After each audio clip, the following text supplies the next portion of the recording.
vamos então encerrar o livro de Provérbios. Provérbios 29:1 é essencial você saber. Diz que o homem que muitas vezes repreendido endurece a cerviz, será quebrantado sem que haja cura. O que é isso? É uma pessoa que o Espírito Santo bate na porta do coração dele várias vezes. E ele rejeita Jesus, ele rejeita a salvação.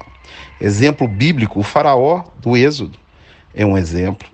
Outro exemplo, que rejeita a repreensão, Balaão. Todos esses dois, não teve jeito para eles. Então, a pessoa que muitas vezes repreendida, rejeita o evangelho, será quebrantado sem cura, acabou. Ele tem que pregar a tempo e fora do tempo a palavra. Agora, querer obrigar uma pessoa a ir para Jesus, quem convence é o Espírito Santo.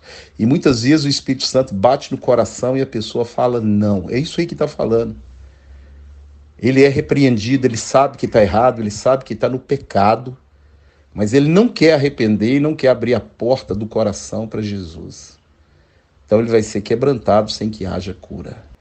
Então a pessoa, muitas vezes repreendida, endurece a cerviz, endurece o coração, ele vai ser quebrantado sem que haja cura. E a história do faraó é interessante. A Bíblia diz que quem endureceu o coração primeiro foi ele, várias vezes, e Deus só endureceu mais, o que já era duro. Não é que Deus falou, eu vou condenar esse cara porque eu quero condenar esse moço. Não, é porque não achou lugar de arrependimento no coração dele. É isso aí, Provérbios 29:1. Então analise a sua vida hoje, porque Deus também tem limite. A gente acha a misericórdia do Senhor não tem fim. Misericórdia não tem fim. Ou seja, ele sempre está pronto a perdoar. Agora o estupim dele tem fim, sim. Teve fim com Israel, leia lá Jeremias capítulo 7, teve fim com Judá, né? Teve fim com Sodoma, e vai ter fim com o fim do mundo, com os ímpios, vão ser todos. Leia Malaquias capítulo 4, a Bíblia inteira fala do dia do Senhor, dia terrível. Leia 2 Pedro capítulo 3. Então hoje na igreja parece que é um favor ir para Jesus. O Espírito bate, fala, a palavra fala, a oração fala, a Bíblia fala, Deus fala, todo mundo fala e a pessoa não quer mudar. Nós temos que vigiar, aquele que acha que está em pé, vigie para não cair. Vamos continuar então o estudo.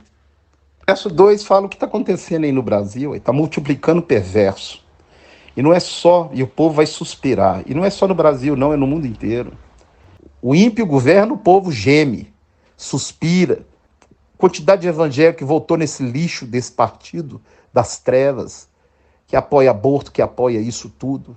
O verso 16 nos traz uma esperança. Quando os perversos se multiplicam, multiplica a maldade, a ruína. Agora, nós vamos ver a ruína deles. Nós vamos ver Jesus julgando o mundo. Verso 18, não havendo profecia, o povo se corrompe. Lê lá 1 Coríntios 14, 1, 2, 3. Você sabe o que é profecia?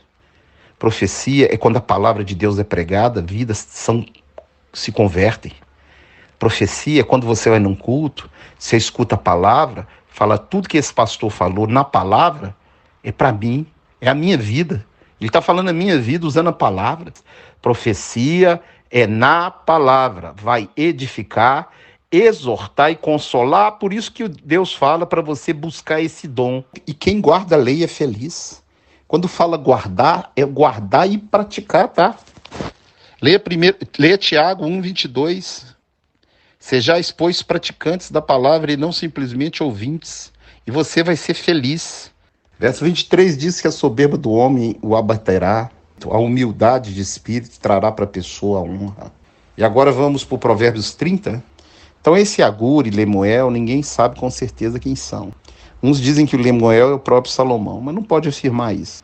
Alguns dizem que viveram entre o período de Salomão e de Ezequias, rei de Judá.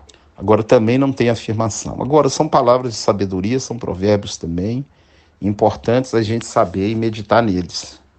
Ele começa exaltando o nome de Deus, falando do poder de Deus e falando sobre a palavra de Deus. Verso 5, ele diz, toda a palavra de Deus é pura e é escudo para aquele que nela confia. Então Jesus, ele é a palavra, ele é escudo, ele é a sua proteção, ele é o seu baluarte, ele é o seu libertador.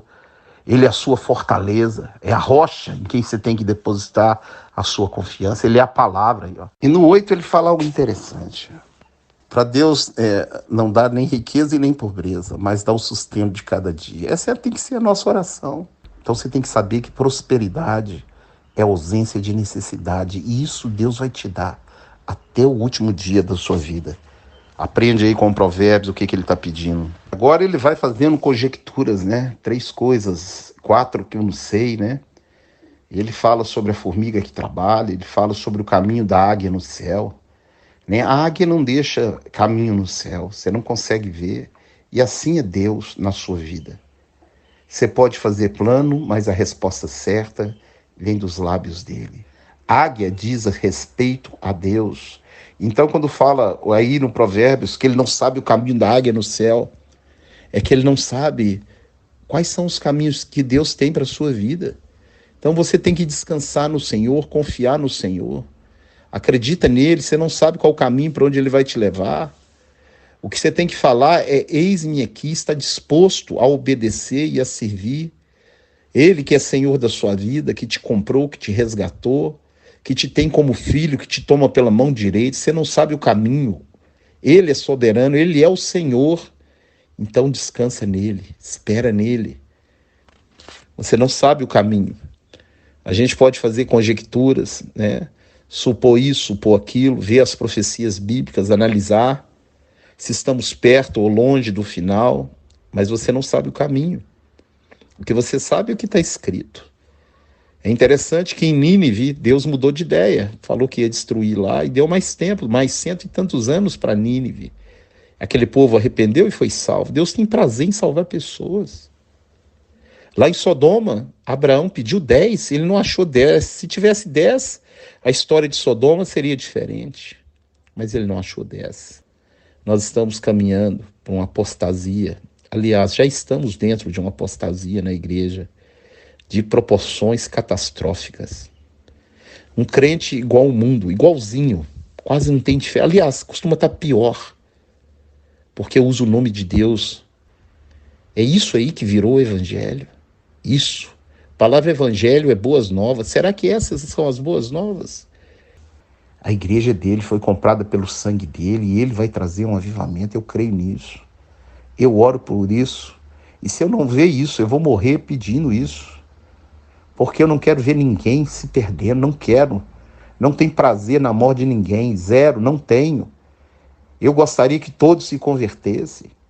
Façamos admoestações. Não deixe de congregar e faça admoestações. E o 31 é famoso sobre a mulher virtuosa, mas tem mais coisas também.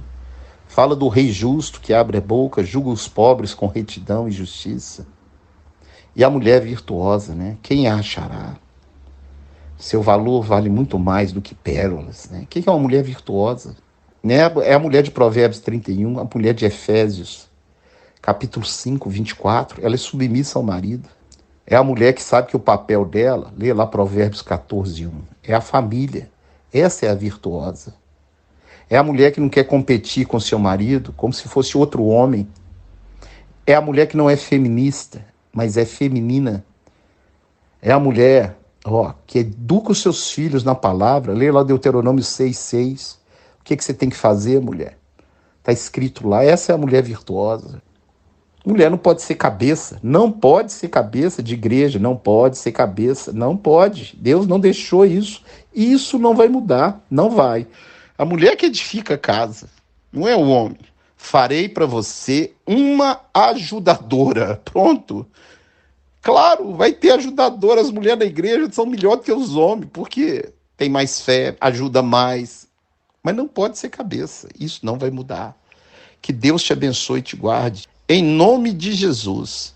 Eu falo isso porque eu preocupo com você, porque eu te amo. Eu amo vocês. Por isso eu falo isso. Volta para a palavra. Não vai na onda do gospel. E que Deus te abençoe e abra os seus olhos em nome de Jesus.